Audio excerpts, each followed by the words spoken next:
Hi guys, I'm here and welcome to the workshop. Today what we have here is a couple of new tires from Schwalbe. So let's talk about them a little bit. Unfortunately, I haven't been able to test them out on the road just yet, but I already know a couple of things which you might find interesting. So the first tire I got was the Schwalbe Pro One 25mm. This is the TLE version, so tubeless. That's an obvious choice for me. And it's a 25 and it's got the new Addix race compound. This tire is a complete overhaul of the previous tire, the Schwalbe Pro One.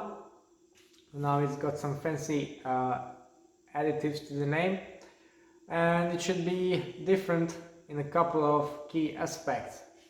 And the first thing that I immediately noticed was the sizing.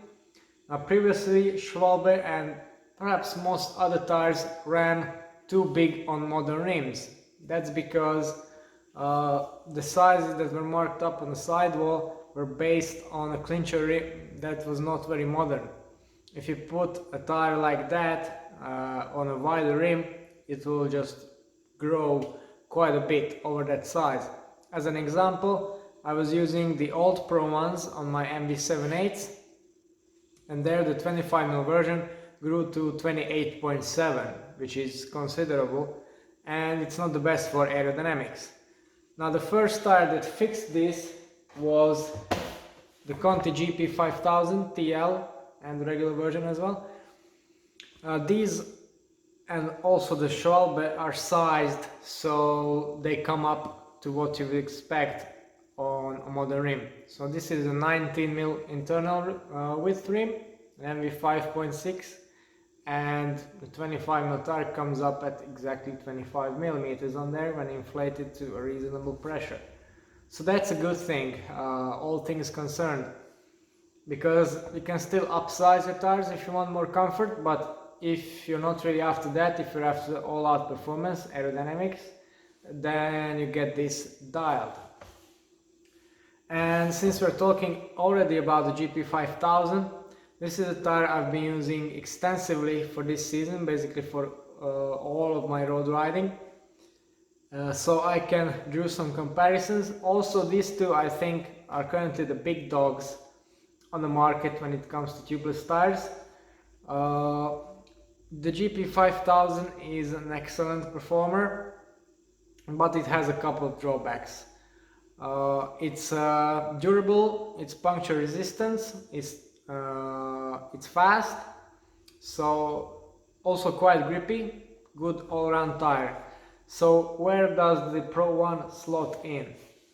Well, Schwalbe have now discontinued their road tubular tires, and for that they also wanted to achieve for the new generation of tubeless tires to have similar ride characteristics in terms of handling and comfort.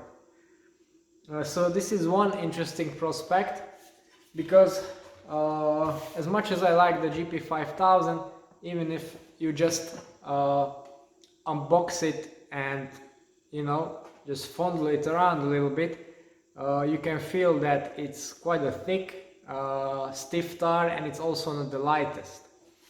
Now this one, on the other hand, is around 40 grams lighter for the same size, and it's just a more supple tire, and you can feel that immediately even just by touching it. So they use some different construction methods than previously to achieve this. I'm not going to go into detail on that, it's not all that interesting. What is interesting is that really you can feel already when installing it that it's a supple tire.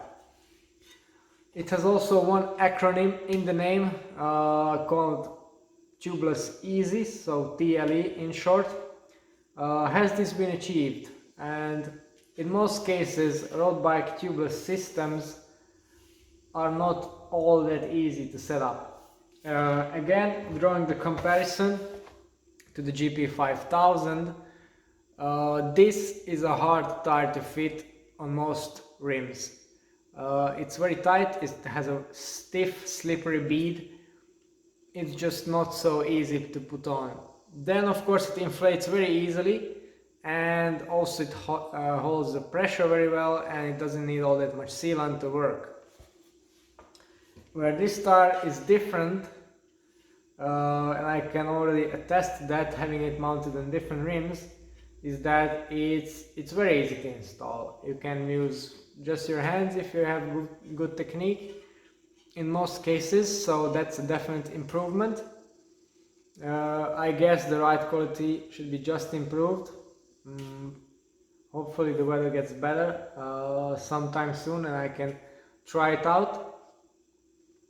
And also if you look at the rolling resistance numbers, it would say, because there is already data on there on bicyclerollingresistance.com, there the Conti still comes in considerably faster than this new tire. But there's a catch in that, and the catch would be the endurance test of the GP5000, because its blistering performance doesn't really last long. And it's not the tire doesn't last, because that can go a very long way, but the thing is that if you wear off that initial super fast layer of the tire, then it's actually no longer faster than this one. And in most cases tires get faster as they wear in, because the thread becomes thinner and the rubber layer becomes thinner. So it should be more of an equal game than you would think. And if it turns out that the comfort, the ride quality, the grip, and also the weight, that is kind of measured, but the other aspects turn out to be as they promised, then this should be a top performer. Another advantage of this tire would be the fact that, unlike the Conti, it's still compatible with hookless rims. So in my case that's a very good thing, because I have two pairs of MV-AR rims which I really like, and the previous Pro ones were the best tires for that. Now we have the new ones, so it's a good match. So this is the Schwalbe Pro One that I'll be using and testing in the next couple of weeks, if the weather allows that, hopefully. I'm really curious to see how it performs, how it stacks up, and I really think that it's a top contender now to be the best tubeless tire on the market. Okay, so this is all about the regular road version. If you're interested also in the time trial version of this tire, then stay tuned, because I'll be bringing you a first look of that real soon. It's all for today, thanks for watching and see you next time.